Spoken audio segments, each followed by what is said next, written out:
vous avez indiqué comme cela que l'un des partenaires et également l'un des objets de votre effort, ce sont les détenus du centre pénitentiaire. Lorsque quelqu'un a démérité, lorsqu'il doit être puni, que fait-on? On le prive de voyage, on le détient, on l'emprisonne. Et quand il est emprisonné et qu'il veut néanmoins se libérer, que fait-il? Vous direz, il s'évade. Mais je ne vais pas le promouvoir.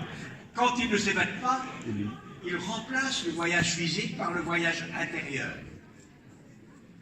Parce que c'est une manière d'être, en réalité. Lorsque l'on a décidé de s'engager à deux dans le voyage de la vie, par quoi commence-t-on?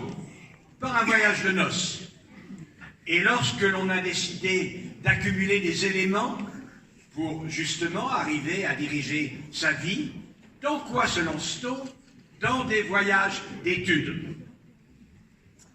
Il y a 1 800 000 ans de cela, alors que les primates préhumains sont devenus les premiers humains, qu'ont-ils commencé à faire? Ils ont commencé à voyager.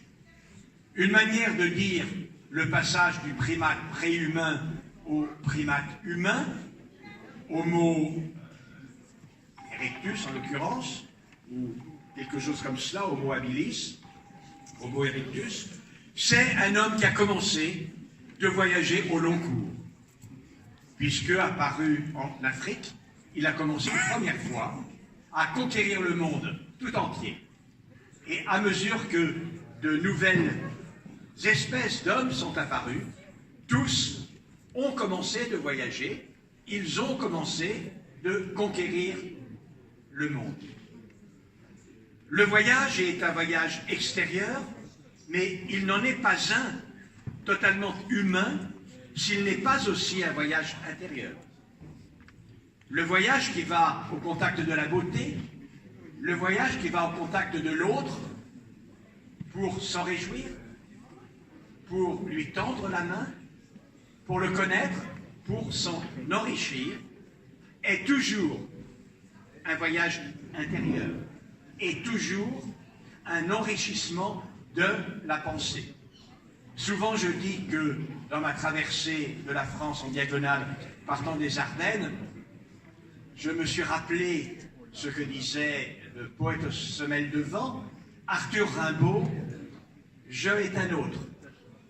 Le voyageur va au-devant de tous les autres, mais il voyage aussi avec ce « je » qui en est un autre. C'est une des dimensions absolument extraordinaires. Et puis, parfois, la personne handicapée, le détenu, la personne qui se trouve dans telle ou telle difficulté, est très limitée dans la possibilité de s'engager dans un voyage physique. Et alors, lorsqu'elle ne peut pas aller au monde, il est important que par la fenêtre ouverte, le monde vienne à elle. Et quel est le moyen pour que le monde vienne à chacun d'entre nous? Ce moyen, c'est le livre, bien entendu. Et ceux qui mettent ce moyen à notre disposition, ce sont les libraires, partout. Ça n'est d'ailleurs pas du tout un hasard. Si sur la côte bretonne, et notamment sur sa côte, cette côte morbihanaise, la densité des librairies est incroyable. Une des plus importantes de France. Le breton de la côte est un voyageur et c'est aussi un lecteur. Je suis donc extrêmement fier d'être le parrain de cette première édition de ce salon du livre de voyage, ces deux entités qui renvoient directement à la liberté, à la beauté et à l'humanité. Merci.